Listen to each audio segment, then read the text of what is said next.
ஆனால் பரிசுத்த நகரம் என்று சொல்லப்படுவது பழைய ஏற்பாட்டு காலத்தில் வந்து பழைய ஏற்பாட்டில் 4 இடங்கள்ல இந்த வசனம் இருக்கு. அதுபோல புதிய ஏற்பாட்டில் 3 வசனங்கள்ல இருக்கு. இப்போ பாருங்க, பரலோகத்தில் இருந்து இறங்கக்கூடிய அந்த பரம எருசலேமை 3 வசனங்கள்ல தான் சொல்லப்பட்டிருக்கு. பரிசுத்த என்னது? பரிசுத்த நகரம். ஆனால் சபிக்கப்பட்ட நகரங்களும் இருந்தது. நமக்கு மெயின் பாயிண்ட் என்னது? பரிசுத்த நகரங்களை பற்றி ஏன் சொன்னேன்னா, சபிக்கப்பட்ட நகரங்களுக்கும் பரிசுத்த நகரங்களுக்கும் என்ன வித்தியாசம் அப்படிங்கிறத. ஆனால் இன்னைக்கு ஆண்டவர் காலையில் இறங்கி வசனங்களை தந்ததுனால தான் அதை நான் எடுத்து பேசணும்னு நான் ஒரு தீர்மானிச்சு இந்த இடத்துல சொல்கிறேன். என்னன்னா, ஆண்டவராகி இயேசு கிறிஸ்துவே சில பட்டணங்களை சபித்தார்.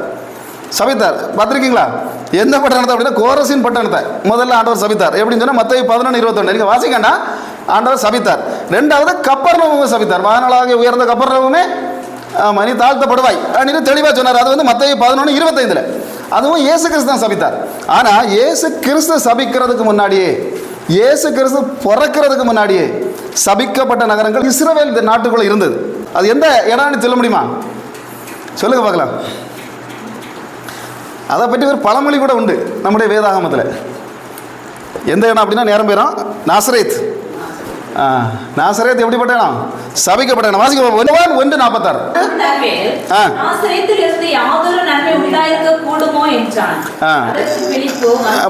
போதும். அடுத்தது இது என்னது? நம்ம மேட்டர் என்னதான்? நாத்தன்வேல் என்ன சொல்றான்? நாசரேத்தில் இருந்து யாதொரு நன்மையும் வரக்கூடுமோ அப்படின்னு சொல்றான். இது என்னதுன்னா வேற ஒண்ணும் இல்லை, இது ஒரு பழமொழி. நம்ம பழமொழி ஏதாவது தெரியுமா உங்களுக்கு? இப்போ சின்ன வயசுல நான் படிச்சிருக்கேன் பழமொழி. என்னது? 5 விளையாதது 50 விளையுமா? இது ஒரு பழமொழி நான் படிச்சிருக்கேன். எனக்கு தெரிஞ்சது குரங்கு கையில பூமால. ஆமாம், அப்படி ஒரு பழமொழி பார்த்துருக்கேன். அவரை உப்பிட்டவரை, அதுவும் ஒரு பழமொழி. இந்த மாதிரி தான் பாருங்க. மதியாதர் தலைவாசல் மிதியாதே எடுத்தானே, மிதியாதே மிதிக்க வேண்டாமா? இப்படியெல்லாம் நான் சின்ன வயசுல, அதுக்கு மேலே பழமொழியெல்லாம் படிக்கிறது இல்லை. ஆனால் அந்த இதில் எனக்கு ஞாபகம் வந்தது நான் சொன்னேன். யாரும் உங்களுக்கு ஞாபகம் இருந்தால் சொல்லலாம். அப்போ என்னன்னா, இஸ்ரவேல் நாட்டில் ஒரு பழமொழி சொல்லிட்டு இருந்தாங்க. என்னதுன்னா, நாசரேத்தில் இருந்து நன்மை வருமா. பாருங்க, இந்த இடத்துல இருந்து பழமொழி சொல்லிட்டு இருந்தாங்க. அப்போ என்னதுன்னா, அந்த பழமொழிகள்ங்கிறது உண்மையான விஷயம், அப்படிதானே? அப்போ பாருங்க, வேதாகமத்திலும் பழமொழி நிறைய இருக்கு. எசேக்கியேல் 16:44 வாசிக்க பார்க்கலாம். பழமொழி சொல்லுகிறவர்கள் எல்லாரும் தாயை போல மகள் என்று உன்னை குறித்து பழமொழி சொல்லுவார்கள். என்ன சொல்லுவாங்க? தாயை போல் மகள் என்று உன்னை குறித்து. அது பழமொழி, தாயை போல் மகள். சரி, ஆமா, நம்ம இடத்துல என்ன சொல்லுவாங்க? அப்படிதானே? பொண்ணு பார்க்க போனோம்னா பொண்ணை பார்க்காத முதல்ல என்ன செய்யுது? அம்மையை பார்த்துரு. அம்மா ஒழிச்சு நிற்பா, ஒன்றும் செய்யாத. நீ என்னன்னா முதல்ல பொண்ணை பார்த்துடாத, அம்மையை பார்த்துட்டு எனக்கு தெரியும். உனக்கு அம்மா பிள்ளை 40 வயசுக்கு பிறகு எப்படி இருக்க போகுங்கிறது தெரியும். அதனால அப்ப என்னன்னா, தாயை போல மகள் ஒரு பழமொழி. அப்புறம் எரேமியா 31:29 வாசிங்க.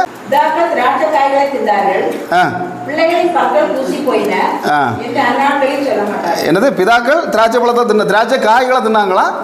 கூசுனது யாருக்கு? பிள்ளைகளுக்கு கூசு. அவன் இதை வந்து பழமொழி தான். இப்போ நான் பார்த்தது இந்த 2. என்ன எத்தனை பழமொழி? இயேசு கிறிஸ்துவே சில பழமொழிகளை சொன்னார். நான் அதை வாசிக்கும் போது நான் உணர்வேன். ஆனால் அது எனக்கு மறந்து போச்சு. எந்த பழமொழிகளும் சொன்னார்னு மறந்துட்டு. அதனால நான் இப்போ இன்னைக்கு ஆண்டவர் 2 பழமொழிகளை காட்டுங்கன்னு சொன்னோன்னா, என்னது? இந்த 2 பழமொழிகளும் ஆண்டவர் வேதாகமத்திலிருந்து காட்டினார். அதனால தான் அதை நான் சொன்னேன். அப்போ பாருங்க, நாசரேத்தில் இருந்து நன்மை வருமா ஒரு பழமொழி புதிய ஏற்பாட்டில் சொல்லணும், அப்படிதானே? இந்த நாசரேத்துங்கிறது கலிலேயாவில் இருந்து, அதாவது கப்பர்நகூம், நாசரேத்து, இந்த பட்டணங்கள் எல்லாம் எங்கே உள்ள பட்டணங்கள்? கலிலேயா தான் மெயின் சிட்டி, அப்படிதானே? இப்போ இன்னைக்கு பார்த்தாக்கி தமிழ்நாட்டை முன்னால் சொல்லிட்டு இருந்தாங்க. என்னது? தமிழ்நாடுன்னு சொல்லலை, முன்னாடி சென்னை பட்டணம், அப்படிதானே? சென்னை பட்டணம், அதுக்கப்புறம் தான் தமிழ்நாடுன்னு ஆனது. அப்போ அதுபோல் இப்போ இந்த கலிலேயா பட்டணத்துக்குள்ள உள்ள நல்லா இந்த கப்பர்நகூம், இந்த நசரேத்து, இந்த சபிக்கப்பட்ட பட்டணங்கள் 1, 2 20 பட்டணங்கள் சபிக்கப்பட்ட பட்டணங்கள். அப்போ எப்படி சபிக்கப்பட்டது அப்படின்னு சொன்னால், அதில் வந்து நம்ம ஆலயம் கட்டுறதுக்கு யாருக்கு? நம்ம சாலமன் தானே ஆலயத்தை கட்டினான். ஆலயத்தை மட்டும் கட்டலாம், பெரிய கள்ளநகம். ஆலயத்தை மட்டும் கட்டல, கூடால அரண்மனையும் கட்டினான். ஆலயத்தை, இது நீங்கள் வேதத்தை கரெக்டாக வசதி தெரியும் உங்களுக்கு. என்னன்னா, ஆலயத்தை கட்டுறக்கூடிய நாளை விட அதிகமான நாள் எதுக்கு எடுத்துனா? அரண்மனை கட்டுறது தான் எடுத்தான். அதில் நம்ம அது இப்போ சொல்லாத ஆலயத்தை அவன் கட்டினான். ஒழுங்காக வேதாகமத்தை வாசித்தா தெரியும். நம்ம எல்லாம் அப்படி தான் வாசிப்போம். இவன் எதை கட்டினாலும் நான் உடனே நோண்டி பார்த்தாக்க ஆலயத்தை கட்டுறதுக்கு நாளை விட எது கூடுதல்? அரண்மனையை கட்டுறதுக்கு தான் அவன் நாள் கூட எடுத்துக்கிட்டான். ஆமாம், இப்படிப்பட்ட ஒரு சாலமன் ராஜா. அப்போ பாருங்க, இவ்வளவு ஒரு ஞானம் உள்ள ஒரு சாலமன் ராஜா என்ன பண்ணுறான்? அவன் சில என்னத்தை செய்தானா? சில கள்ளத்தனமும் செய்தான். அது கட்டும் போதும் அவன் என்ன பண்ணான் அப்படின்னா, அந்த ஈராம் ராஜா கிட்ட, ஈராம் ராஜா இவனும் ஃப்ரெண்டு. அப்போ ஈராம் ராஜா கிட்ட அவன் என்ன செய்யறான் அப்படின்னு சொன்னா, அவன் வந்து தீரு பிரதேசத்துக்கு ராஜாவை. அவன்கிட்ட என்ன செய்யறான்னா, எனக்கு கொஞ்சம் கேதுரு மரம் வேணும், தேவதார விருட்சம் வேணும், கொஞ்சம் பொண்ணு வேணும் கேட்குறான். சரி, 3 சாதனங்களை அவன் கொடுத்த உடனே இவர் பெரிய ஆள். இவன் வாங்கிட்டு சும்மா இருந்தால் கூட அவன் பிரச்சனை இல்லை, ஒரு பிரச்சனையும் கிடையாது. ஆனால் இவன் என்ன செய்தான்னா, அவன் தந்ததுனால இவனுக்கு திரும்ப ஏதாவது நம்ம கொடுக்கணுமேனு சொல்லிட்டு ஒரு 20 பட்டணத்தை கொடுத்தான். அப்போ 20 பட்டணத்தை என்ன செய்துட்டான்? அவன் கொடுத்ததெல்லாம் பெரிய பெரிய விஷயங்கள், மரங்கள் என்னதெல்லாம் 2 தான். அரண்மனை கட்டுறதுக்கும் சரி ஆலயம் கட்டுறதுக்கும் சேர்த்து தான் அவன் கொடுத்தான். இவன் ஒரு 20 பட்டணம், 20 பட்டணத்தை என்ன செய்யணும்? ஒன்றில் காஞ்சி போன பிரதேசம். என்ன செய்ய முடியாது? தண்ணி ஊற்றினா மரமும் வளராது, மனுஷனும் வளர மாட்டான். என்ன செய்யுது? அவ்வளவும் தற்கொலை ஆவி. பாருங்க, இதில் என்னன்னா அந்த பட்டணத்தை பார்க்க இப்போ என்ன பண்ணா? ஈராம் ராஜா வாரான். ஈராம் ராஜா வந்த உடனே என்ன செய்யனா? இவனுக்கு பார்த்த உடனே மனசாயிட்டு அங்கே 5 விதமான துஷ்ட சக்திகள் இருக்கு. எத்தனை விதமான? 5 விதமான துஷ்டம். என்னன்னா, ஒன்று தற்கொலையை தூண்டும் ஆவி அதுக்குள்ளே இருக்கு. 2வது கண்டுபிடிக்க முடியாத நோய் கொண்டு போட்டுக்கிறது. இவன் எந்த மெடிக்கல் காலேஜில் போனாலும் சரி, எந்த ஆயுர்வேத ஆஸ்பத்திரியில் போனாலும் சரி, எந்த ஆஸ்பத்திரியில் போய் படுத்தாலும் சரி, என்ன செய்ய முடியாது? நோய் என்னதுன்னு கண்டுபிடிக்க முடியாது, ஆல் அவுட் ஆயிரும். பாருங்க, அடுத்தது பாருங்க, ஆண் பிள்ளைகளை கொலை செய்கிற ஆவி. ஆண் பிள்ளைகள் பிறந்தாலும் என்ன செய்கிறோம்? கொலை செய்து போட்டுறோம். பாருங்க, அடுத்தது குடும்பத்துக்குள்ள பிரச்சனை, சும்மா இருந்தாலும் அடி வந்துடும். பாருங்க, கூட புருஷனுக்கு முன்னாடி என்ன செய்கிறோம்? கை ஊந்துக்கிட்டே தான் இருக்கும், டப்புடி அடிச்சிடும். இதுதான் கதை. பாருங்க, வேற ஒன்றும் இல்லை, உழைக்கக்கூடிய பணம் என்ன செய்யாது? கையில் நிற்காது, ஓட்ட கை. அப்படிதானே? இப்படிப்பட்ட கை. இப்படி ஒரு 5 விதமான என்ன செய்யுது? துஷ்ட சக்திகள் இதுக்குள்ளே இருந்து இவன் கண்டுக்கிட்டான். கண்டுகிட்ட இவன் பார்த்துட்டு ஒற்றை விஷயம் தான் சொன்னான். நண்பரே, நீ எனக்கு தந்த பட்டணங்கள் எப்படிப்பட்டவங்களே, நான் எப்படிப்பட்ட, அதை எழுதுறதில்ல, ஆனால் நான் சொல்கிறேன் என்னென்ன அதில் எழுதியிருக்கு. நண்பரே, நீ தந்த பட்டணங்கள் எப்படிப்பட்டவர்கள் கேட்டான்னு சொன்னால் அவனுக்கு தெரியும். நாசக்கார பட்டணங்கள் இருந்துச்சுன்னா நம்ம தலையில் இவன் இந்த ஆளு பையை பிடிச்சி கட்டி வச்சுட்டான் அப்படின்னு சொல்லிட்டு அவன் ஒன்று ஒரு பேர் வச்சான். அதுதான் பெரிய ஒரு கையில் இட்டதில் காபுல் நாடுன்னு போட்டான். என்ன பேர்? அந்த வசனத்தை வாசிக்க 1 ராஜாக்கள் 9:13. அதனாலே அவன் யெகோவாவே, நீர் எனக்கு கொடுத்த இந்த பட்டணங்கள் என்ன பட்டணங்கள் என்றார். அவைகளுக்கு இந்நாள் மட்டும் வழங்கி வருகிறபடி காபூல் நாடு என்று பெயரிட்டார். காபூல் நாடுன்னு பேர் வச்சிருக்க. காபூல் நாடுனா என்ன நாடு? உருப்படாத நாடு, வனாந்தர நாடு, பஞ்சத்தில் அடிபட்ட நாடுக்கு பேர் தான் என்னது? காபூல் நாடு. பாருங்க, காபூல் நாடுன்னு பேர் வச்சான். இப்போ இந்த இடத்துல இயேசு காலத்தில் இந்த காபூல் தான் இருக்கு. என்னது? நம்முடைய நாசரேத்து. நம்ம பாட்டு இன்னைக்கு நாசரேத்து தான். கலிலேயை பற்றி அடுத்தது பேசும்போதும் என்னது? அதுக்கும் என்னது தான்? இந்த இடம் தான் நாசமான பட்டணம் தான். அதுபோல கப்பர்நகூமை பற்றி ஒரு நாள் நம்ம பேசுவோம். அங்கே பேசும்போது அங்கேயும் என்னதுதான்? இந்த நாசக்கார இது என்னது? அப்போ எல்லா நாடுகளுக்கும் நாசக்கார நாடு எது தான் இருந்தது? கலிலேயாவை தான் இருந்தது. அதில் பாருங்க, இந்த கலிலேயாவில் இருந்த உள்ள ஒரு இடம் தான் எது? இந்த நசரேத்து. நசரேத்துங்கிறது எப்படி இருக்குது அப்படின்னு கேட்டால், நான் இது வரைக்கும் போனதில்லை. ஆனால் நான் சர்ச் பண்ணி நல்லா பார்க்கறதுல என்னென்னா, அந்த அதாவது கப்பர்நகூம் கடற்கரை பிரதேசம். அப்படி தான் அதில் கப்பர்நகூம் தான் ஆண்டவர் அங்கே போனார், இங்கே போனார். கலிலேயா கடற்கரை பிரதேசம். அதை ஒட்டி இருக்கக்கூடிய ஒரு இடம் தான் என்னது? இந்த கப்பர்நகூமில் நாசரேத். அப்படி தானே? நசரேத்துங்கிறது மலையாளத்தில் சொல்லுவாங்க, நாசரேத். அப்போ நாசரேத் வந்து இப்படி இருக்கக்கூடிய இடம். இதில் யார் வாழ்ந்துட்டு இருந்தா? இயேசு கிறிஸ்து வாழ்ந்த போதுன்னு சொன்னால் செபிலோன் குமாரத்தார். செபிலோன் யார்? செபிலோன் கோத்திரத்தார் வாழ்ந்து கொண்டிருந்தாங்க. செபிலோன் கோத்திரம்னா யார்? யாக்கோபு 12 மக்களை பிடிச்சி வச்சு ஆசீர்வாதம் கொடுத்தான். அப்படி தானே? ஒருத்தனே நீ இப்படி இருப்பாடா, ஆமாம், முதல்ல ஆசீர்வாதம் பண்ணுற மாதிரி ரூபனை சபிச்சிட்டான் பிடிச்சி. ஆமாம், நீ என்னது தந்தையின் அப்பனுடைய மஞ்சத்தில் நீ இறனான்னு சொல்லி அவனை சாபம். அப்படி ஒவ்வொருத்தருக்கா சாபம். லேவிக்கு சாபம், யூதாவுக்கு மட்டும்தான் என்னது ஆண்டவர் பிறப்பாருங்கிற ஒரு நல்ல தீர்க்க தரிசனம் தூது சொன்னான். ஆமாம், யூதாவே ஆமாம், நீ என்ன செய்வாய்? புகழப்படவாய். அப்போ உன்னுடைய மற்ற கோத்திரங்கள்லாம் நீ புகழப்படுவாய். அப்போ அவருக்கு அதுபோல் செபிலோனை கூப்பிட்டு ஒரு வார்த்தை சொன்னார். யாக்கோபு சொன்னார், என்ன பிடிச்ச மக்களை இங்கே வாணி கூப்பிட்டு ஒரு வார்த்தை. ஆதியாகமம் 49:13 வாசிக்க பார்க்கலாம். செபிலோன் கடல் துறை அருகே குடியிருப்பான், அவன் கப்பல் துறைமுகமாய் இருப்பான், அவன் எல்லை சீதோன் வரைக்கும் இருப்பான். இப்போ இப்படி என்ன செபிலோன் எங்கே இருக்கான்னா, இந்த கலிலேயா பட்டணத்துலையும் சரி, இந்த கப்பர்நகூம்லையும் யார் தான் இருந்தா? எந்த கோத்திரம் இருந்தது? செபிலோன் கோத்திரம் இருந்தா. அப்போ இதுல இருந்து கொஞ்சம் ஜனங்கள் பக்கத்து ஊர், இப்போ நம்ம ஊருக்குள்ள இருக்கக்கூடிய ஜனங்கள் எல்லாம் என்ன செய்யணும்? ஒரு 10-20 எங்க போயிருக்கோம்? பக்கத்து ஊர்லையும் புன்னக்காட்டிலையும் போயிருக்கோம். அப்படிதானே? புன்னக்காட்டில் போயிருக்கோம், இல்லை ஒரு சரலில் போயிருக்கோம். இப்போ இப்படி புன்னக்காடு மாதிரி போகிற மாதிரி தான் எங்கே போய் கொஞ்சம் பேர் இருந்தாங்கன்னா இந்த நாசரேத்துக்குள்ளே போய் இருந்தாங்க. இயேசு வந்து ஏன் நாசரேத்தில் பிறக்கலை? அவர் எங்கே பிறந்தார்? பெத்லகேமில் பிறந்தார். அவர் ஏன் பெத்லகேமில் பிறந்தார்னா, மீகா தீர்க்கதரிசி, அதாவது அவருடைய காலத்தோட, இயேசு கிறிஸ்துவோட காலத்தோட 750 வருஷத்துக்கு முன்னே வாழ்ந்த மீகா தீர்க்கதரிசி ஒரு வாக்கியம் எழுதி வச்சுட்டு போயிட்டான். ஒரு தீர்க்க தரிசனம், அந்த தீர்க்க தரிசனத்தை நிறைவேற்றணும் ஆண்டவர். அப்போ அந்த தீர்க்க தரிசனத்துக்காக தான் அவர் அங்கே வந்து பிறந்தார். அப்போ என்ன தீர்க்க தரிசனம்? மீகா 5:2 வாசிக்க பார்க்கலாம். எப்ரத்தா என்னப்பட்ட பெத்லகேமே, யூதேயாவில் உள்ள ஆயிரங்களுக்குள்ளே சிறியதாய் இருந்தோம். இஸ்ரவேலை ஆளப் போகிறவர் உன்னிடத்திலிருந்து புறப்பட்டு என்னிடத்தில் வருவார். அவருடைய புறப்படுதல் அநாதி நாட்களாகிய பூர்வத்தினுடையது. எங்க இருந்து பாரு, பெத்லகேமில் பிறந்து வருவார் தெளிவாக எழுதி வச்சான். அப்போ அதன்படியாக அவர் என்ன செய்தார்? ஆண்டவர் அந்த பெத்லகேமில் வந்து பிறந்தார். பின்ன இன்னொன்று என்னன்னா, அந்த உலகத்திலேயே நடு இடம். அப்போ அன்னைக்கே நான் சொன்னேன், என்ன இடம்? இந்த உலகத்தில் அட்சரேகையும் தீர்க்க ரேகையும் சரிக்கு சமமாக வரைஞ்சா நடுவில் வரக்கூடிய புள்ளி இதுதான். இந்த பெத்லகேம் ஊர் தான். அப்போ நடுவில் தான் இந்த உலகத்திலேயே மையத்தில் பிறந்து அங்கேருந்து ஒளி கொடுக்கணுங்கிறதுனால தான் உலகத்தின் மையத்தில் கரெக்டாக பெத்லகேம் ஊரில் தேவனாக இயேசு கிறிஸ்து பிறந்தார். அதை நான் அன்னைக்கே சொன்னேன், அந்த வசனங்களையும் தெளிவாக சொன்னேன். எல்லா வசனத்தையும் சொன்னால் என்ன செய்கிறோம், நேரம் போயிடும். அப்போ பாருங்க, இதில் என்னன்னா, இப்போ இயேசு கிறிஸ்து பிறந்தது பெத்லகேம் தான், ஆனால் வளர்ந்தது எங்கன்னா நாசரேத்து தான். அப்போ நாசரேத்தில் வளர்ந்ததுனால தான் இவரை என்ன செய்தாங்க, நசரேயன் சொன்னாங்க. அப்படிதானே, இவரை நசரேயன். அப்போ நசரேயனில் 2 அர்த்தம் உண்டு. நசரேயனா முடி வெட்டாதவங்களும், சிம்சோன் யாரு, அவனு நசரேயன் தான். ஆனால் இயேசு கிறிஸ்து நசரேயன் அவங்க சொன்னதுக்கு காரணம் என்ன அப்படின்னு கேட்டால், இவர் நசரேயன்லே தான் வாழ்ந்தார். அப்போ பாருங்க, இதில் என்னன்னா நசரேன், அப்படிதான் நசரேன். அது சொல்லுங்க பார்க்கலாம், நசரேன். ஆமாம், எல்லாரும் சொல்லல, 2-3 இருக்கு. எனக்கு பயணம் சொல்லல, யாரு நிசாந்தம் சொல்லல, சொல்லுமானே நசரேன். ஏன்னு சொன்னால் நசரேன்னு வார்த்தை வந்து 100 கெட்டுகளாக இருக்கும். அல்லேலூயா. நசரேன்னு வார்த்தை இன்னைக்கு உலகத்திலேயே சொல்ல தகுந்த ஒரு வார்த்தை உண்டுன்னு அது நசரேன் தான். 100 கட்டுகள் அவுக்கும், லட்சக்கணக்கில் இருக்கக்கூடிய கடன்களை என்ன செய்யாது, போக்கு கிடைக்கும். எந்த இடத்துல வேதனை இருக்கோ, எந்த இடத்துல நோவு இருக்கோ, எந்த இடத்துல கஷ்டம் இருக்கோ, அந்த இடத்துல கையை வச்சுட்டு நசரேன்னு சொன்னா போதும். அல்லேலூயா. இன்னைக்கு நான் எல்லாம் சொல்லும்போது ஆண்டவர் தெளிவா இப்படியே சொல்லு, ஆமென். என்னது, நசரேன்னு சொன்னா போதும், உங்களுடைய 100கணக்கான கட்டுகள், உங்க பிள்ளைகளுடைய கட்டுகள், உங்க குடும்பங்களுடைய கட்டுகள், ஒரு ரீபானா ரபனமனா சந்தராதன வைடராபரகசி அழியன்னு சொல்றாரு ஆண்டவர். பாருங்க, இப்போ இந்த இடத்துல தான் யார் பிறந்தா, இயேசு பிறக்கல, இயேசு வளர்ந்தார். பிறந்தது இயேசுக்கு அம்மா எங்க, யாரு, அதை நான் டக்கு டக்குன்னு இப்படி குறுக்க கேளுங்க. அப்ப இயேசுக்கு அம்மா எங்க தான் பிறந்தாங்க, நசரேத்தில் தான் பிறந்தாங்க. அப்போ என்னன்னா, சுண்ணாம்பு கல், இப்போமா அவங்க வாழ்ந்த வீடெல்லாம் காட்டுறாங்க. அப்படியே நமக்கெல்லாம் நல்ல ஆசை தான், ஆண்டவரே ஒரு தடவையாவது என்ன கொண்டு போங்க ஆண்டவரே, இதை விட பயங்கரமாக நான் பேசுவேன். எப்படி ஒரு தடவை அந்த நசரேத்தவே பார்த்து அந்த வீடெல்லாம் பார்த்துட்டு எப்படி இதை விட நான் நல்லா பேசுவேன் ஆண்டவரே. அப்போ அவர் என்ன செய்வார், கண்டிப்பாக கொண்டு போவார்.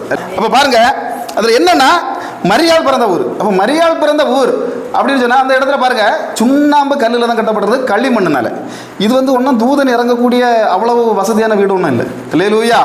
ஆனால் தூதன் எங்கே இறங்கினா, மரியாளுக்கு வீட்டுக்குள்ள, அது வசதி இல்லாத வீடு தானே, ஒன்றும் கிடையாது. அந்த வீட்டுக்கு நான் எனக்கு இந்த ஃபோட்டோவை எடுத்து பார்த்தேன். அந்த வீட்டுக்கு எப்படி ஆண்டவரை இந்த தூதனை கொண்டு இதுக்குள்ளே இறக்குனீங்க அப்படின்னு கேட்டிங்கன்னா பாருங்க, 40 பட்டணங்கள் சுற்றி இருக்கு. 40 பட்டணங்கள் என்னது, யாரும் வாழ முடியாத ஒரு இடம் தான் என்னது, இந்த நசரேத். பாவப்பட்ட அந்த ஆடு மேய்ப்பவர்களும் இந்த ஆசாரிமார், அப்படிதானே, பாவப்பட்ட ஆசாரிமார் பணக்காரராக இருப்பாங்க. இப்படி பாவப்பட்ட ஆடு மேய்க்கவர்களும், பாவப்பட்ட ஆசாரிமாரும், பாவப்பட்ட மாடு மேய்க்கவர்களும் மட்டும்தான் எங்கே இருந்தாங்க, நம்ம பாசையில் சொன்னால் சுத்தமான ஒரு காலனி. என்னது காலனின்னு நம்ம சொல்லுவோமா, அப்படி ஒரு காலனி தான் என்னது, இந்த நசரேத். அப்போ பாருங்க, இங்கே ரோடு ஒன்றும் கிடையாது, ரோடு இல்லை. பாருங்க, அந்த காலத்தில் ஆட்சி செய்த சாலமோனா இருக்கட்டும், தாவீதா இருக்கட்டும், அதுக்கு பிறகு இந்த ரெகபயாம், இவனும் 3 வரை எனக்கு கண்டுகிடாத ஒரு இடம் தான் என்னது, எழுதி தள்ளுன இடம், விளங்காதுன்னு எழுதி தள்ளுன இடம் தான் இது நசரேத். பாருங்க, அந்த யூதாவிலையும் 19 ராஜாக்கள் ஆண்டாங்க, இஸ்ரவேலில் 20 ராஜாக்கள் ஆண்டாங்க. 20 பேருமே அந்த 39 ராஜாக்களும் எழுதி தள்ளுன இடம் தான் இது நசரேத். விளங்காது, அவ்வளோதான், தீந்து கதை முடிஞ்சு. அதனால தான் பழமொழி எங்கே வந்தது, எப்படி நன்மை வராது. நான் இன்னைக்கு என்ன ஆண்டவர் சொல்றாருன்னா, எந்த இடம் விளங்காதுன்னு மற்றவங்க குத்தலாம், பக்கத்து வீட்டுக்காரன் என்ன செய்யலாம், முத்திரை குத்தலாம், எதிர்த்த வீட்டுக்காரன் முத்திரை குத்தலாம். ஆனால் ஆண்டவர் சொல்றாரு, ஆமென், அல்லேலூயா, எந்த இடம் விளங்காதுன்னு மற்றவன் சொன்னாலும் அந்த இடத்துல தான் உயர்த்துவேன்னு ஆண்டவர் சொல்றாரு. இப்போ பாருங்க, தூதன் இறங்கினான். இப்போ எருசலேம் பட்டணத்துக்குள்ள மட்டும் எப்படி பார்த்தாலும் ஒரு 1000 வீடு இருந்திருக்கும். அதுக்கு அடுத்த பட்டம் பெட்சியா பட்டம் பாருங்க, அதில் ஒரு எத்தனை வீடு இருந்திருக்கும், குறைஞ்சபட்சம் ஒரு 500 வீடு இருந்திருக்கும். பாருங்க, அந்த அஸ்தோத்து பட்டணம், அதெல்லாம் பெரிய பெரிய பட்டணங்கள் தான், அங்கேயும் ஒரு 500 வீடு இருந்திருக்கலாம். பாருங்க, அந்த அசரியா பட்டணம், இந்த பட்டணங்கள்லாம் என்ன இருந்திருக்கலாம், எவ்வளவு வீடுகள் இருந்திருக்கலாம். எல்லாத்துலேயும் ராஜகுமாரிகள் ஆண்டவர் என் வயதில் புறப்பாடி காத்திருந்தாங்க. ஆனால் ஒன்றும் ஆகாது, உருப்படாது, நாசமாத்தான் அந்த வீடு போகும் அப்படின்னு எண்ணிக்கிட்டு இருந்த ஒரு இடத்துல தான் தூதன் வந்து இறங்கினா அப்படின்னு சொன்னா, அந்த இடம் ராஜாக்கள் எழுதி தள்ளினது, பிரபுக்கள் எழுதி தள்ளினது, உருப்படாதுன்னு எல்லாரும் சொன்னாலும் ஒற்றை ஆள் முழங்கால்னு ஜெபம் பண்ணுற ஒரு ஆள் அங்கே இருந்தது. யாரு, மரியாள். இன்னைக்கு ஆண்டவர் இந்த இடத்துல சொல்றது என்னன்னா, உங்க வீட்டை எப்படி வேணாலும் நாசமா போச்சு, இனி இதுல இருந்து எழும்பாது, இனி இந்த ஊர் எழும்பாதுன்னு சாபம் போடலாம். ஆனா ஆண்டவர் தெளிவா சொல்றாரு, நீங்க மட்டும் நின்று ஜெபம் பண்ணுவீங்கன்னா உங்க குடும்பங்கள், உங்க பிள்ளைகள் எழும்புவாங்க. அல்லேலூயா. உங்கள் மூலமாக பிறந்த பிள்ளைகள் சில நாடுகள்ல போய் போதிப்பாங்க. அல்லேலூயா. அப்ப பாருங்க, இயேசு ஏன் நாசரேத்துல இருந்து வந்தார் அப்படிங்கிறதுக்கு 2-3 வசனங்கள் உண்டு. அதுல ஒரு வசனத்தை நான் இப்ப சொல்ல ஆசைப்படுறேன். என்னன்னா, ஏசாயா 61:3 வாசிங்க பார்க்கலாம். சீயோனிலே உயரப்பட்டவர்களை சீர்படுத்த, மெதுவா அப்படியே வாசிக்கணும். சீயோன்ல என்ன செய்யணும், சீயோன்ல யாரெல்லாம் தேர்ப்பட்டிருக்காங்களோ அவங்க எல்லாம் என்ன செய்யணும், சீர்படுத்துறதுக்கு வந்தார். 1 2 அவர்களுக்கு சாம்பலுக்கு பதிலாக சிங்கார ஆனந்த தைலத்தையும், ஆனந்த தைலம், துயரத்துக்கு பதிலாக என்னது? ஆனந்த தைலம். அதுக்கு அடுத்தது இன்னொன்னு போட்டிருக்கு பாருங்க, ஒடுக்கின ஆவிக்கு பதிலாக துதியின் உடையையும் கொடுத்தார். இன்னைக்கு எத்தனை பேர் ஒடுக்கினாலும் சரி, ஆண்டவர் தெளிவா சொல்லுறாரு, ஒடுக்கின ஆவிக்கு பதிலாக என்னது? துதியின் உடை. இந்த இடத்துல இருந்து நான் எழுப்புவேன் ஆண்டவர் தெளிவாக சொல்லுகிறார். இப்போ பாருங்க, நாசரேத்துல இருந்து நன்மை வராது, வீட்டில இருந்து என்ன செய்யாது, இந்த வீட்டில இருந்து நன்மை வராது, இந்த ஊர்ல இருந்து நன்மை வராது, இந்த இடத்துல ஒண்ணுமே வராது. யாரு சொன்னாலும் சரி, எந்த மந்திரவாதி சொன்னாலும் சரி, எந்த பில்லி சூனியக்காரன் சொன்னாலும் சரி, எந்த சுவாசியக்காரன், எந்த ராப்பட்டாளி முத்திரை குத்தினாலும் சரி, இந்த இடத்துல இருந்து நன்மை வரும்னு ஆண்டவர் தீர்மானித்தால் ஆண்டவர் சொல்றாரு இன்னைக்கு நன்மை வரும். அல்லேலூயா. இயேசு ஒரு தடவை, எனக்கு அதை இப்போ ஞாபகப்படுத்தினால சொல்லு, இயேசு ஒரு தடவை என்ன செய்தார், அந்த கழுதையை போய் அவுத்துட்டு வாங்கினார். உடனே எங்கே போய் கழுதையை போய் அவுத்துட்டு வாங்கடா அப்படின்னு சொன்னார். அப்போ கழுதையை அவுக்க போகும்போது கழுதையை தான் கட்டி போட்டிருந்து, கழுதைக்கு குட்டி என்ன செய்யலை, கட்டி ஒன்றும் போடலை. அது கழுதை. இப்போ ஒரு பசுமாட்டை கட்டி போட்டாங்கன்னா குட்டியை கட்டி போட வேண்டிய அவசியம் உண்டா?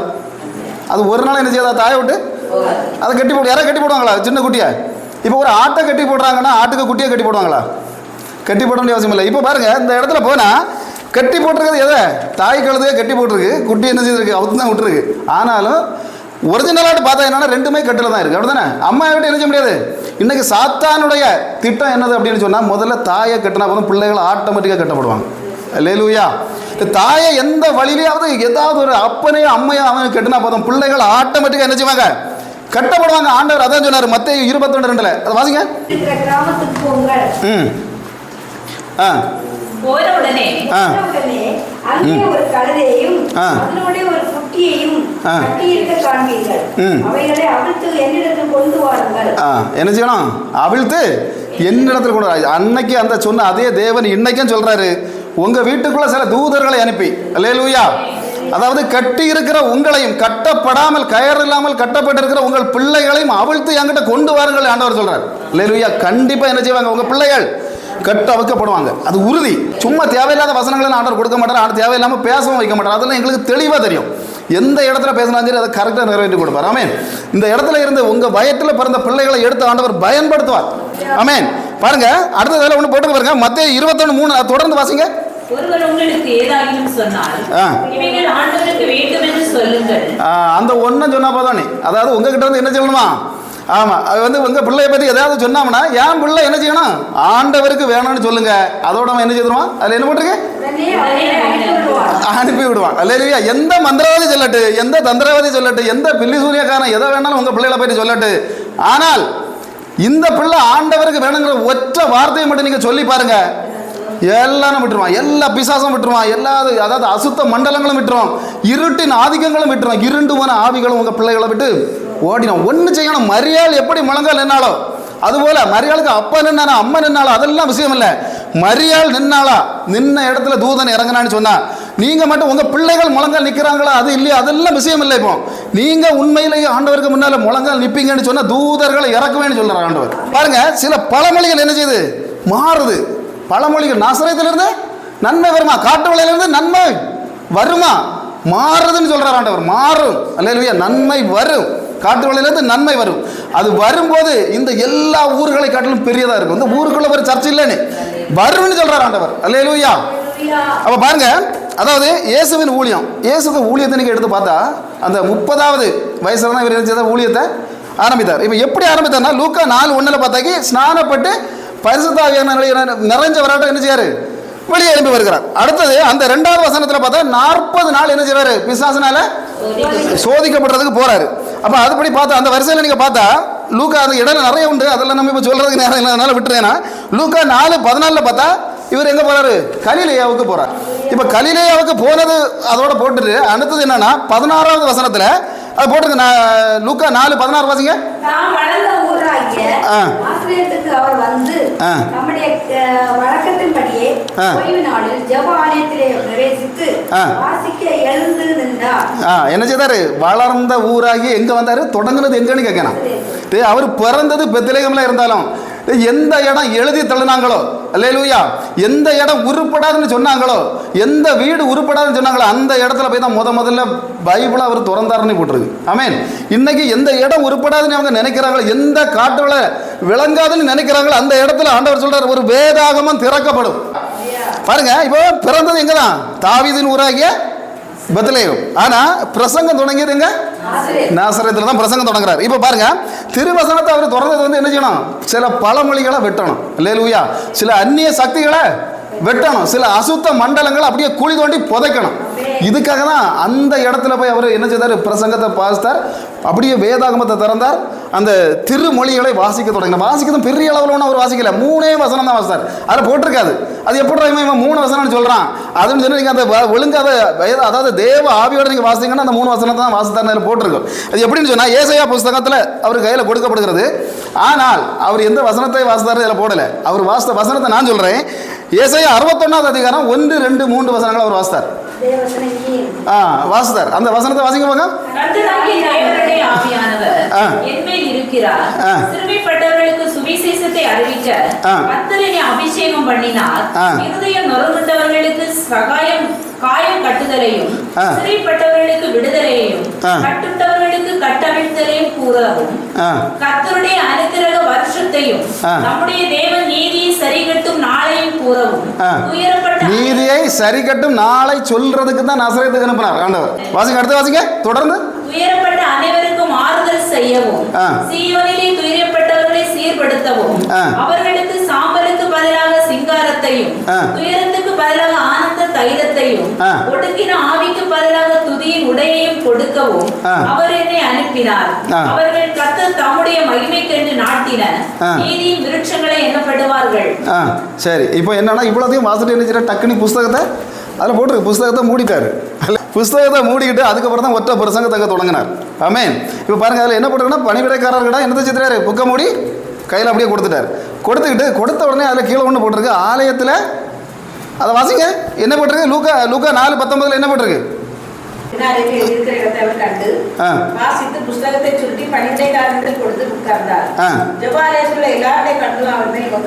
ஜபாலயத்தில் இருந்தால் பாதி பேருக்கு கண்ணு இல்லை, அங்கே அவருக்கு மேலே இருந்தது. இல்லை 8 பேருக்கு கண்ணு இல்லை, இல்லை வெறும் 10 பேருக்கு கண்ணு இல்லை, அங்கே இருந்தது. என்னது? எல்லா பேர்லையும் இங்கே வந்திருக்கிற எல்லாருக்கும் கண்ணு எங்கே தான் இருக்கணும்? ஆமாம், சும்மா வில்லேஜ் ஆஃபீஸருக்கு மேலே இருக்கண்டா, கலெக்டருக்கு மேலே இருக்கண்டா, அல்லேலூயா, எம்எல்ஏ மேலே இருக்கண்டா, எம்பி மேலே இருக்கண்டா, சுற்றிக்கிட்டு இருக்க ஃபேன் மேலே இருக்கண்டா, வீட்டுக்குள்ளே இருக்க கரை சட்டிக்கு மேலே இருக்கக்கூடாது. எங்கே இருக்கணும்? ஒற்றை அடி தான், ஒரே அடி. எல்லாருடைய கண்ணுகளும் எங்கே இருந்தது? அதனால தான் நசரேத்தில் அவர் பயன்பட்டார். எல்லார் கண்ணும் அந்த வசனத்தை நான் வாசிக்கும் போது, ஆண்டவரே இது என்ன எவ்வளோ ஒரு ஆழம் பாருங்க. பாதி பேர் கண்ணு நீங்கள் எழுதலை, பாதி பேருடைய கண்ணு இங்கே பார்த்துட்டு இருந்தது ஆண்டவரை, பாதி பேருக்கு கண்ணு கடலை பார்த்துட்டு இருந்ததுன்னு எழுதவே இல்லை. ஒற்றை எழுதல் இருக்கு. எல்லார் கண்களும் யார் மேலே இருந்தது? இயேசுவின் மேலே. இன்னைக்கு எல்லார் கண்ணுகளும் இன்னைக்கு இங்கே இருக்கவர் 4 பேர் 5 பேரோ, உங்கள் கண்ணுகள் அவருடைய இயேசுவின் மேலே இருந்துன்னு சொன்னால் உங்கள் பிள்ளைகள் மேலே அவருடைய கண்ணுகள் இருக்கும். அல்லேலூயா. உங்கள் பிள்ளைகள் மேலே யாருக்கு கண்ணு இருக்கும்? இல்லை, அவருக்கு கண்ணு நம்ம பிள்ளைகளுக்கு மேலே வர தொடங்கினா எப்படி இருக்கும் அப்படின்னு சொன்னால், கூனியான ஒரு ஸ்திரியை என்ன செய்தார்? கண்ணு பட்ட உடனேயே, ஆமாம், கூனியான ஸ்திரீக்கு மேலே ஒரு கண்ணு அவருக்கு கண்ணு பட்டது. என்னாச்சு? அந்த கூனுக்குன்னெல்லாம் போயிடும் பாருங்க. வேற ஒன்றும் இல்லை, பெதஸ்தா குளத்தில் 38 வருஷமா வருது. ஆமாம், படுத்து கிடந்தான். என்னாச்சு? அவருக்கு கண்ணு தான் பட்டது. ஆமாம், அவனுக்கு விஷயம் எல்லாம் என்னது? ஆண்டவரே எல்லாவனும் போய் இறங்கிடுறான். ஆமாம், என்ன தூக்கி கொண்டு போடுங்க? ஆள் இல்லை. இல்லை, அவனை தூக்கிட்டு நடக்க உங்கள் ஊருக்காரனுக்கு வேலை. அவர் ஆண்டவர் ஒருத்தனை அவனை தூக்கி கொண்டு போடுறதா வேலை. எல்லாருக்கும் வேலை உண்டு, நீ எல்லாரும் வேலை உண்டு, எல்லாரும் வேலைக்கு போயிடுவான். இவருக்கு பிரச்சனை என்னது? என்ன தூக்கி கொண்டு குளத்துக்குள்ள போடுக்க ஆள் இல்லை. அப்போ பாருங்க, என்னது? இவருடைய கண்ணு தான் பட்டு. ஒருத்தனை குளத்துக்கே போடாண்டான், ஒரு தூதனை இறங்கவே வேண்டாம், இவனை சுகப்படுத்தவும் வேண்டாம். அவருக்கு கண்ணு பட்டுனா என்ன செய்யும்? அதுபோல தான் உங்கள் பிள்ளைகள் மேலே அவருடைய கண்ணு படணும். 5 குருடன்மாரை எழுப்பினார். எப்படி எழுப்பினார்? அவருடைய கண் அவங்க மேலே பதிந்தது. இல்லையா? இன்னைக்கு உங்கள் பிள்ளைகள் மேலே அவருடைய கண் என்ன செய்யணும்? பதியணும். அவ்வளோதான், வேற ஒன்றும் இல்லை. பாருங்க, லாசருக்கு கல்லறையை பார்த்த உடனே என்ன செய்யுது? அவன் வருவானே, ஆட்டோமேட்டிக்காக அப்படியே எழுப்பி வந்துடுவான். பாருங்க, அந்த விதவையின் மகன் என்னாச்சு? கண்ணு பட்ட போதும் அவருக்கு கண்ணு தான் படணும். யாயிரின் மகள் 3 டெட் பாடிகளை எழுப்பினார். ஒன்று பாருங்க, ஒன்று வீட்டுக்குள்ள, ஒன்று நாட்டில், ஒன்று சுடுகாட்டில். அப்படிதானே? ஒன்று வீட்டில், ஒன்று நாட்டில், இன்னொன்று சுடுகாட்டில். ஆமாம், வீட்டில், நாட்டில், சுடுகாட்டில் 3 பாடியும் எழுப்பினார். 3க்கு மேலே அவருக்கு கண்ணு இருந்து. எப்படிப்பட்ட பாடியாட்டு இருந்தாலும் ஐயா இவன் எல்லாம் வரமாட்டான் நம்ம சர்ச்சைக்கு அப்படின்னாலும் நீங்கள் உங்கள் பிள்ளைகளை நினைக்கலாம். ஆனால் ஆண்டவர் தெளிவாக சொல்கிறார், என்னன்னா, என் கண்ணு பட்டா போதும். அந்த இடத்துல இருந்த எல்லாருடைய கண்ணு எப்படி என் மேலே நோக்கமாக இருந்ததோ, இங்கே இருக்கிறவங்க எல்லாருடைய வேற என்ன செய்யணும்? ஏன் மேலே நீங்கள் கண்ணாக இருக்கணும். இல்லையா? அவ்வளவுதான், வேற சிம்பிள், வேற ஒன்றுமே நீங்கள் செய்யண்டாம். மீதி எதை செய்யறதெல்லாம் யார்தான்? இயேசு மீதி வேலையை செய்யறதுக்கு அவர் தொடங்கிட்டாருன்னு அர்த்தம். அப்போ பாருங்க, உடனே அடுத்தது ஒரு வசனம் சொன்னார் பாருங்க. லூக்கா 4:21 வாசிக்க பார்க்கலாம். அப்பொழுது அவர் அவரோட பேசத் தொடங்கி, உங்கள் காதுகள் கேட்க இந்த வேத வாக்கியம் என்னது? உங்கள் காதுகள் கேட்ட இந்த வேத வாக்கியம் இப்போது நிறைவேறிட்டு. ஆண்டவர் தெளிவா சொல்றாரு, இந்த இடத்துல நீங்க என்னெல்லாம் கேட்டீங்களோ அது தெளிவா நிறைவேறும்னு சொல்றாரு. இந்த வசனத்தின் மூலம் நீங்க என்னெல்லாம் கேட்டீங்களோ உங்க செவிக்குள்ள எதெல்லாம் இறங்குச்சு. ஆமென். அதுதான் தேவனுடைய திட்டம். பாருங்க, அந்த யோவான் 1:45 எடுத்து வாசிக்க பார்க்கலாம். பிலிப்பு நாத்தான்வேலை கண்டு, நியாயப்பிரமாணத்திலே மோசேயும் தீர்க்கதரிசிகளும் எழுதி இருக்கிறவைகளை கண்டோம். அவர் யோசேப்பின் குமாரனும் நாசரேத்தருமாகிய இயேசுவே என்றார். யாரை கண்டோம்? பஞ்சாயத்து பிரசிடென்ட்டை கண்டவன் இல்ல, எம்எல்ஏ கண்டான் இல்ல, எம்பிஏ கண்டான் இல்ல, யாரை காணணும்? நாசரேத். அதுக்கு முன்ன இன்னொரு வாக்கியம் அதில் போட்டிருக்கு. அதில் போட்டிருக்கா? அதை வாசிக்க ஒருக்கா கூட. நியாய பிரமாணத்திலே எழுதியிருக்கிறவரை, யாரு? புஸ்தகத்தில் எழுதியிருக்கிறவர் காணணும். யாரை கண்டுட்டா என்ன இல்லை, பிரயோஜனம் இல்லை. அவன் என்ன சொல்றான்? புஸ்தகத்தில் நியாயப்பிரமாணத்தில் எழுதியிருக்க ஆளை கண்டுட்டா அவர் என்ன இருந்தான் எனக்கு தெளிவாக காட்டி கொடுத்துட்டான். அதாவது ரெண்டாவது ஒரு வார்த்தை சொன்ன பாருங்க. அதில் ரெண்டாவது சொன்ன வார்த்தை தான் என்னது? யோசேப்பின் குமாரனாகிய நாசரேத்து வருகிறார். இப்போ என்னன்னா நாத்தான்வேல் தான். எனக்கு அந்த நதினியல் தான் வரும் அந்த மலையாள பைபிளை வாசிக்கிறதுனால. இப்போ நாத்தான்வேல் வந்து உடனே இவன் ஒரு பிரச்சனை, இவருக்கு பிரச்சனை என்ன தெரியுமா? யோசேப்பின் மகன் அப்படின்னு சொன்னது வந்து அவனுக்கு ஒரு ப்ராப்ளம் கிடையாது. யாருக்கு? இந்த நாத்தான்வேலுக்கு. இந்த அதாவது நசரேத்துக்காரன்னு சொன்னது தான் அவனுக்கு பிரச்சனை. என்னது? யோசேப்பின் மகன் தான் இவருடைய அடையாளப்படுத்தும் போது அவனுக்கு எந்த பிரச்சனையுமே இல்லை. அதில் என்னன்னா, இந்த ஆளு நசரேத்துக்காரன் சொன்னோன்னா இவனுக்கு பிரச்சனை. ஏன்னா அங்கே ஒரு பழமொழி கிடக்கு. என்னது? நசரேத்திலிருந்து ஆமா. அதனால தான் இவனுக்கு என்னன்னா இதுதான் பிரச்சனை. அது உடனே டக்குனு பழமொழியை சொல்லிட்டான். எப்படி? நாசரேத்திலிருந்து நன்மை உண்டாகுமோ. அப்ப பாருங்க, அதுக்கு நாசரேத்தில் இருந்து அவன் நன்மை உண்டாகுமோன்னு கேட்டவனுக்கு நன்மை உண்டாச்சா இல்லையா? அங்க இருந்து சுவிசேஷம் எழும்புச்சா இல்லையா? இன்னைக்கு இந்த காட்டுவளையில இருந்து பக்கத்தில் இருக்க சொல்றாங்க ஒரு சர்ச்சை பந்தேவ சர்ச்சையே இல்லை அப்படின்னு சொல்றாங்க. சரி, இந்த இடத்துல இருந்து நன்மை வருமா வராதா? இந்த சர்ச்சில் இந்த இடத்துல இருந்து ஒரு ஊக்கமா ஒரு சர்ச்சை எழும்புமா எழும்பாதா? அல்லேலூயா. பாருங்க, வெள்ளமடியில எழும்பலாம், இல்ல சாந்தோரத்தில் எழும்பலாம், இல்ல ஆலங்கோட்டையில் எழும்பலாம், எங்க வேணாலும் எழும்பலாம். ஆனா ஆண்டவர் தெளிவா சொல்றாரு, இங்க எழும்பக்கூடிய சர்ச்சை எல்லா சர்ச்சைக்கும் பிரதான சர்ச்சையா இருக்கும். ஆமென். எல்லா இடத்துக்கும் எடுத்து பயன்படுத்தக்கூடிய ஒரு சர்ச்சையா இருக்கும். எல்லா வித ஊழியக்காரர்களும் இருக்கக்கூடிய ஒரு சர்ச்சையாக அது எழும்புன்னு சொல்றாரு ஆண்டவர். எழும்புறது, சர்ச்சை எழும்புறதெல்லாம் சும்மா இல்லை, சில பழமொழிகளை உடைக்கணும், அவ்வளவுதான். இங்க இருக்கக்கூடிய விக்கிரக கட்டுகளை உடைக்கணும். அதாவது இங்க சுத்தி இருக்கக்கூடிய என்னதை உடைக்கணும்? பாரம்பரிய கட்டுகள். அதாவது அது பாரம்பரியமாக செய்து வருகிற விக்கிரகத்தின் அட்டூழியங்களை என்ன செய்யணும்? உடைக்கணும். அந்த பழமொழிகள் எல்லாம் இந்த இடத்துல காட்டுவளையிலிருந்து எழும்பாதுன்னா எழும்புன்னு சொல்றாரு ஆண்டவர். ஆண்டவர் வாக்கு கொடுத்தா ஒரு நாளும் என்ன செய்யாது, அது மாறாது. இயேசு கிறிஸ்து அவனை பார்த்து கிட்ட வந்தாச்சு. நான் என்ன சுருக்கமாக போயிடலாம்னு நினைக்கிறேன். என்ன ஒரு 15 நிமிஷம் தான் பேசணும். அப்போ இயேசுவை கண்டவன, இயேசு அவனை கண்டவுடனே அவனை பார்த்து ஒன்று சொல்றாரு, உத்தம இஸ்ரவேலனே. அல்லேலூயா. கபடட்ட ஆமா, யாரு? உத்தம இஸ்ரவேலனே. சர்டிபிகேட் வாங்கினா இயேசு கிட்ட சர்டிபிகேட் வாங்கணும். ஆமென். எப்படி வாங்கணும்?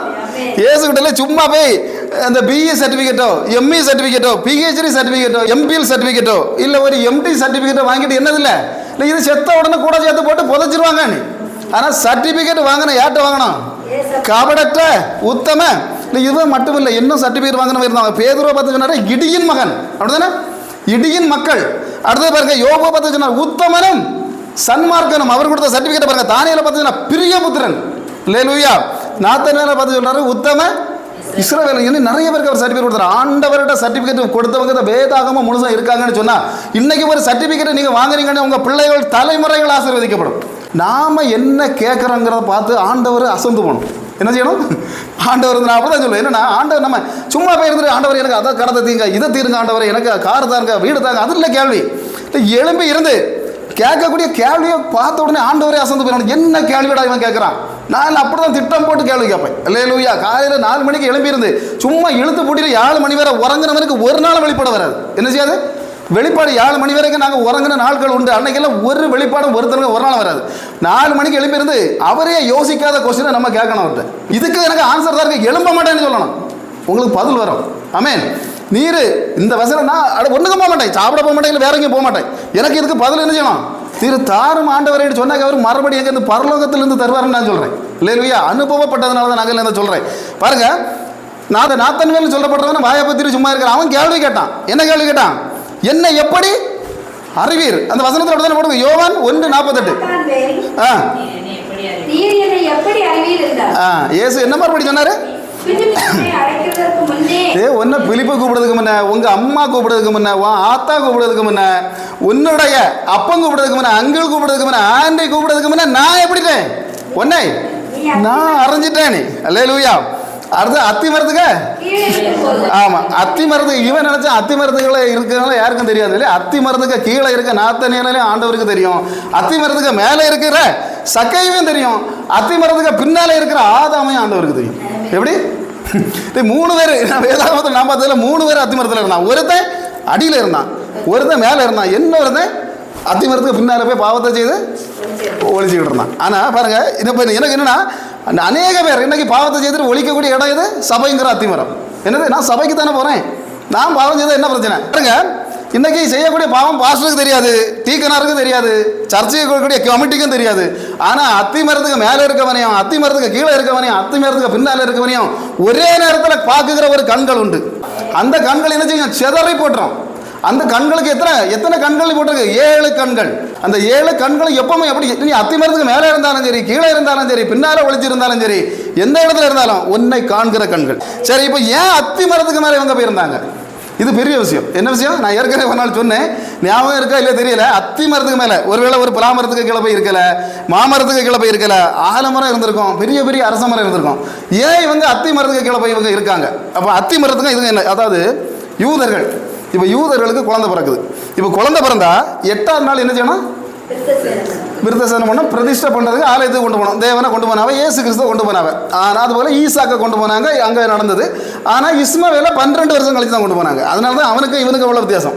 அதாவது ஒரிஜினல் ஆலயம் தான் 8ஆவது நாள்லேயே கொண்டு போய் சர்ச்சில் போயிடணும். அது அநேக பேர் என்ன நினைக்கிறாங்கன்னா 8ஆவது நாள் கொண்டு போய் ஞான ஸ்நானம் கொடுக்கணும் போலுக்கு. ஞான ஸ்நானமாக கொடுத்தாங்க அங்கே இயேசுக்கு ஏற்கனவே இருந்த பேரை விட்டாங்களே தவிர ஸ்நானப்படலை. அப்போ பாருங்கள், ஸ்நானம்னா என்ன? ஞான ஸ்நானம்னா ஞானம் வந்த பிறகு எடுக்கக்கூடிய இதுக்கு பேர் தான் என்னது? ஸ்நானம். ஆமாம், அதுதான் ஞான ஸ்நானம். இப்போ எங்கள் அம்மாவுக்கு ஞானம் இருக்குது, எங்கள் அப்பாவுக்கு ஞானம் இருக்குது, என்னுடைய ஞானம்மைக்கு ஞானம் இருக்குது, என்னுடைய ஞானப்பாய்க்கு ஞானம் இருக்குது, நான் ஸ்நானம் எடுக்கலாமா? அல்லேலூயா. நீ வளர்ந்து வரக்கு முன்னே உன் ஞானப்பா மண்டையை போட்டுட்டா உனக்கு யார் ஞானத்தை போதிப்பா? நான் தான் கேட்க, நீ வளர்ந்து வரக்கு முன்னே உன் ஞானப்பையோ மண்டையை போட்டுட்டா உனக்கு யார் ஞானத்தை போதிக்குது? அப்போ நீ என்னன்னா, உனக்கு ஞானம் வந்த பிறகு எடுக்கக்கூடியதான் என்னது? இயேசு அப்படி தான் எடுத்தார். இயேசுக்கு ஞானத்தில் குறைஞ்ச வரணும் கிடையாது. ஆனாலும் அவர் ஏன் 30 வயசில் போய் எடுத்தார் ஞான ஸ்நானம்? ஞானம் வந்த பிறகு எடுக்கணும், மூலிகை எடுக்கணும். இப்படியெல்லாம் சில சம்பிரதாயங்கள் இருக்கிற ஸ்நானத்தை பற்றி பேசணும், நிறைய பேசுவோம். ஆனால் அது இல்லை, அது நம்மளுடைய சாப்டர் அது இல்லை. அப்போ என்னன்னா, பிள்ளைகளை வந்து என்ன செய்யணும்? 8ஆவது நாளில் கொண்டு போகணும். ஆனால் ஆண் பிள்ளைகளாக இருந்தால் 40ஆவது நாளும் கொண்டு போகணும். எத்தனை நாளும் கொண்டு போகணும்? 40ஆவது நாள். அது எதுக்குன்னா, அவனுடைய சுத்திகரிப்புக்கு இல்லை, அம்மாவுடைய சுத்திகரிப்புக்கு. யார் பெற்றெடுத்தாங்களோ அவங்களுடைய சுத்திகரிப்புக்காக 40ஆவது நாளும் கொண்டு போகணும். அப்போது அடுத்தது என்னன்னா, 12ஆவது வயதில் அடுத்தது கொண்டு போகணும். எங்கே கொண்டு போகணும்? 12ஆவது வயதில் கொண்டு போகணும். அப்போ 12ஆவது வயதில் ஏன் கொண்டு போகிறாங்கன்னா, அந்த டீனேஜ் தொடங்கக்கூடிய காலம் தான் டீன். அப்படி தானே? எத்தனை? அந்த 12 வர 1, 2, 3 அந்த சர்ச்சைகளில் சொல்லுவேன். என்னென்னா 1, 2, 3 நீ சொல்லு, அப்படி 12 வர சொல்லுங்கள், எந்த இது இருக்க இழுவை இருக்காது. அடுத்தது 13, 14, 15, இந்த 19 வர என்னது? இழுவையின் காலம். அதாவது பிள்ளைகளை இழுத்து கொண்டு இந்த செல்போனுக்குள்ளேயும் எங்கேயும் கொண்டு வைக்கக்கூடிய நாள் இது. அப்போது இந்த காலங்களில் தான் என்னது? அதுக்கப்புறம் பாருங்க, இந்த 19க்கு பிறகு இந்த 20லேருந்து 1 லட்சம் வரை என்னங்க இழுப்பு இருக்காது. என்னது இருக்காது? இழுவை இருக்காது. அப்போ இழுவைகள் எல்லாம் மாறிடும். 20 வயசு ஆகிட்டா பிள்ளைகளுக்கு இழுவை எல்லாம் என்ன செய்யணும்?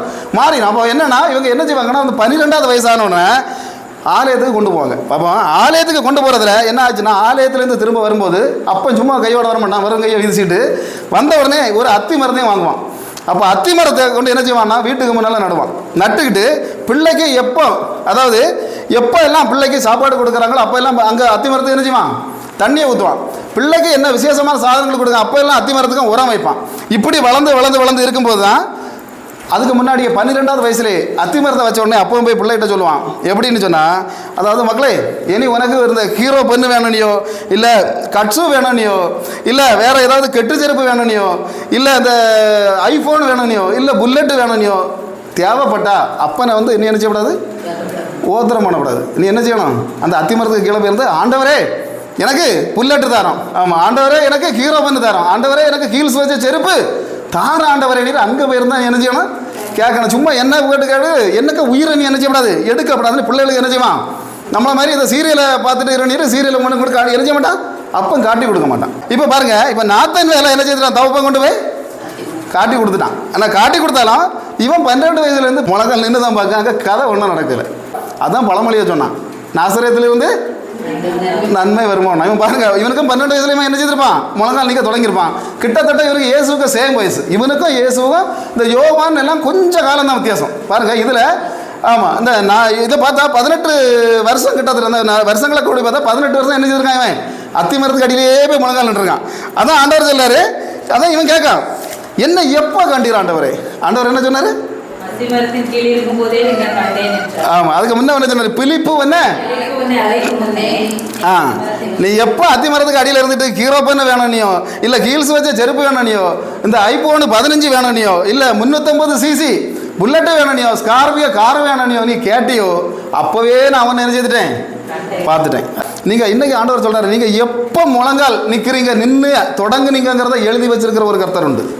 சும்மா மற்றவங்கள மாதிரிலாம் அவர் ஆண்டவர் சும்மா விருதை விட மாட்டார். நீங்கள் என்னைக்கு முழங்கால் நின்னீங்களோ, என்னைக்கு ஆண்டவர் தெளிவாக சொல்கிறார் அந்த இடத்துல, அப்படிதானே, நீ என்னைக்கு போய் நின்னியோ அத்திமரத்துக்கு அடியில், அப்போவே நான் ஒன்று கண்டுட்டேன். நீங்கள் என்னைக்கு ஆண்டவருக்காக முழங்கால் அத்திமரங்கிற ஒரு சபைக்குள்ளே போய் நீங்கள் நிற்கிறீங்களோ, அன்னையிலிருந்தே நீங்கள் என்னைக்கு நின்னீங்கன்னு டேட்டை குறித்து வச்சுருக்க ஒரு தெய்வம் உண்டு. இந்த டேட்டில் நீங்கள் மறந்துடலாம், நீ இந்த நேரத்தில் ஸ்நானப்பட்டேன்னு நீங்கள் மறக்கலாம். அதுபோல் இந்த நாளில் நான் சபையில் 10 பேரை கூட்டிகிட்டு வந்தேன், இல்லை இன்னும் சபையில் இன்னும் இடத்துல போய் நான் ஒரு சுவிசேஷம் சொன்னேன், உங்கள் கணக்கில் ஒன்றும் ஞாபகம் இருக்காது. 100 கிராம் மூளையில் எல்லாமே என்ன செய்யறோம், மறந்துடும். அந்த மரணத்தோடு நம்ம அழிஞ்சு போயிடுவோம். ஆனால் ஒன்றுமே ஞாபகம் இருக்காது. ஆனால் சகலத்தையும் எழுதி வச்சிருக்கிற ஒரு தேவன் உண்டு. அந்த தேவன் அன்னைக்கு சொல்லுவார், நீ இந்த நாள் ஸ்நானப்பட்ட, இந்த நாள் முழங்கால்னா, நீ இந்த நாள் இத்தனை சொட்டு தண்ணி கண்ணீர் நீ விட்டா, புருஷனுக்கு தெரியாமல் தலையணைக்கு பக்கத்தில் திரும்பி கிடந்துட்டு அழகிய பெண்கள் உண்டு கிடந்து அந்த கண்ணீர் விடுற ஒவ்வொரு சொட்டு தண்ணி கணவன் காண மாட்டான், பிள்ளைகள் பார்க்க மாட்டாங்க. ஆனால் அதை பார்க்குற கர்த்தர் உண்டு. உன் கண்ணீரை நான் துருத்தியில் வைத்திருக்கிறேன்னு சொன்ன ஒரு கர்த்தர் உண்டு. அப்படிப்பட்ட ஒரு கர்த்தர் தான் நம்ம ஆராதிக்கிறோம். அதான் அவர் தெளிவாக சொன்னார், நீ அத்தி மரத்தில் முழங்கால் நிற்கும் போதே உன்னை நான் கண்டுட்டேன். 1:50 வாசிங்க. யோவான் 1:50. இயேசு அவருக்கு பிரதியுத்தரமாக, அத்திமரத்தின் கீழே கண்டேன் என்று உனக்கு சொன்னதினாலோ விசுவாசிக்கிறாய், இதிலும் பெரிதானவைகளை காண்பாய். ஆண்டவர் தெளிவா இன்னைக்கு சொல்றாரு, நீங்க இவ்வளவு நாள் கண்டதை விட இனி பெரிதானவைகளை பார்க்க போறீங்க. அல்லேலூயா. இங்க இருக்கிற அத்தனை பேர் உங்க குடும்பங்களுக்குள்ள, உங்க பிள்ளைகளுக்குள்ள, உங்க தலைமுறைகளுக்குள்ள இதிலும் பெரியதானவர்களை நீங்க பார்க்க போறீங்க. இவனுக்கு என்ன தெரியுமா, யாக்கோபு ஒரு காலத்துல பாருங்க, அண்ணன் பாயசத்தை கொடுத்து ஏமாத்திட்டு, அப்பன்னுட்ட என்னத்தை கொடுத்து இறைச்சியை கொடுத்து ஏமாத்திட்டு ஒத்த போக்கு வந்து பாறையில் படுத்து கிடந்தா, உடனே தூதர்கள் மேலே இருந்து கீழே இருந்தா இறங்குனாங்க. ஆண்டவரே, நான் 18 வருஷமா முழங்கால் நிற்கிறேன், எனக்கு ஏன் தூதர்களை நீர் இறக்கல? இவருக்கு மைண்டில் வந்தது இதுதான், வேற ஒன்றும் இல்லை. அதுக்கு தான் ஆண்டவர் அடுத்து மறுபடி கொடுக்குறாரு பாருங்க. அவனுக்கு என்னெல்லாம் இதான் அங்கே சண்டை போட்டிருந்த என்னோட முப்பாட்டனுக்கு அந்த செகண்டுக்குள்ளே வான தூதர்கள் ஏறுவதும் இறங்குவதும் பயதாகமத்தில் போட்டுருக்கான், அவன் படித்து தெரிந்தவன். ஆனால் நான் 12 வயசுலேருந்து 30 வயசு வரை 18 வருஷம் நான் முழங்கால் நிற்கிறேன், ஆண்டவரை எனக்கு ஏன் தூதர்கள் இறக்கல நீங்க?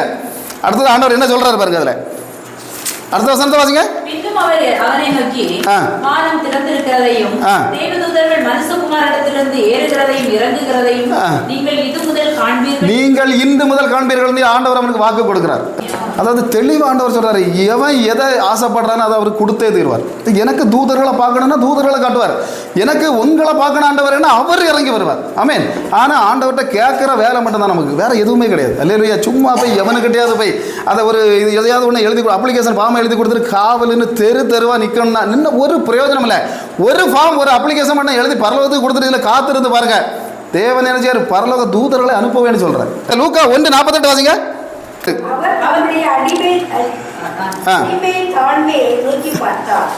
என்ன செய்தாரு? நோக்கி பார்த்தார். அடுத்தது என்னது?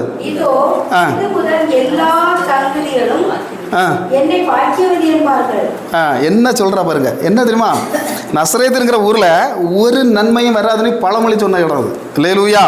ராஜாக்கள் எல்லாம் என்னது எழுதி தள்ளின இடம் இது. பிரபுக்கள் எல்லாம் நாசமான பூமின்னு குறிச்சு வச்ச இடம் அது. பட்டணங்கள் எல்லாம் என்ன பாருங்க வேண்டான்னு சொல்லி பிரிச்சு வச்ச ஒரு நகரம் இந்த நசரேத்து. வெறும் சுண்ணாம்பு கல்லும் வெறும் களிமண்ணும் கொண்டு ஒரு வீட்டுக்குள்ள இருந்த ஒரு சகோதரி என்ன சொல்ற பாருங்க, இது முதல் பாக்கியவதி என்று சொல்லுமே. அல்லேலூயா. பாருங்க 2000 வருஷத்துக்கு முன்னால இந்த மரியாள் சொன்ன தீர்க்க தரிசனம் இதுதான். என்ன சொன்னா, என்னை பாக்கியவதி. இன்னைக்கு பாருங்க நாமளும் பாக்கியவதின்னு தான் சொல்றோம், அவளை பாக்கியவதி. ஆனா என்ன சொல்றோம், நம்ம அவங்க தெய்வம் இல்லைங்கிறத சொல்றோம். ஆனா இது தெரியாம பாக்கியவதின்னு சொல்ல தீர்க்க தரிசனத்தை தவறாக புரிந்து கொண்டு என்ன செய்யறாங்க, அதை தெய்வமாக மாற்றிட்டாங்க. இதுதான் நமக்கு அவங்களுக்குள்ள வித்தியாசம்.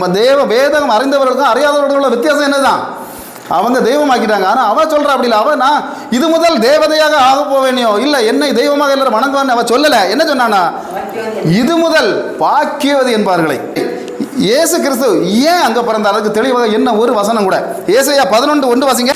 ஈசா என்னும் அடிமரத்திலிருந்து ஒரு துளிர் தோன்றி அவன் வேர்களிலிருந்து ஒரு கிளை எழும்பி செழிக்கும். இது யார் எழுதுனா, ஏசாயா எழுதினார். அப்படிதானே?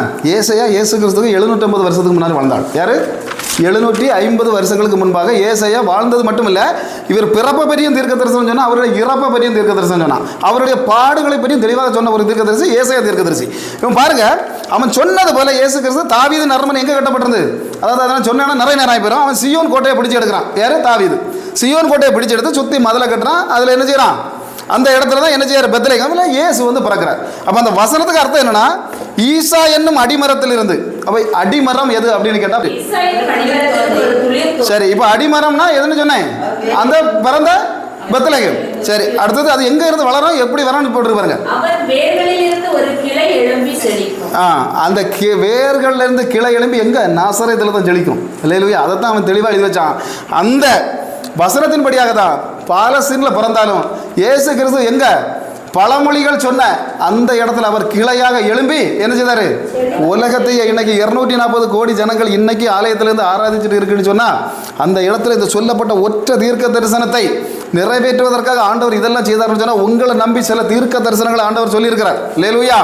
18 வருஷமா காத்திருந்த, அதாவது அந்த நதன்வேலுக்கு ஆண்டவர் தேவ தூதரை காட்டுவேன்னு சொன்னார்னு சொன்னா, இன்னைக்கு இதுல வந்திருக்கிற எத்தனை வருஷமாக நீங்க எல்லாம் ரட்சிக்கப்பட்டிருப்பீங்கன்னு தெரியாது. ஆனா அந்த வருஷம் ஆண்டவருக்காக முழங்கால் போட்டிருப்பீங்கன்னு சொன்னா, சில தேவ தூதர்களை உங்களுக்கு இறக்குவார். அல்லேலூயா.